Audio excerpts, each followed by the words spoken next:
In this tutorial, I'll show you how to add terms and conditions in Jotform. This is useful when you need users to review and agree to your policies before submitting a form. Open your browser and go to jotform.com. Then sign in to your account. From your dashboard, click plus create, select form, then choose start from scratch and classic form.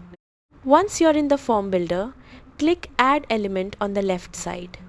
Open the widgets tab and search for terms and conditions. Then click the widget to add it to your form. In the settings panel, customize the label with wording such as I agree to the terms and conditions. Next, copy the URL of your terms and conditions page or document and paste it into the designated URL field. Once you've finished customizing the widget, click Update to save your changes. Finally, click Preview Form and test the checkbox and terms link to make sure everything works correctly. That's how to add terms and conditions in Jotform. Thanks for watching.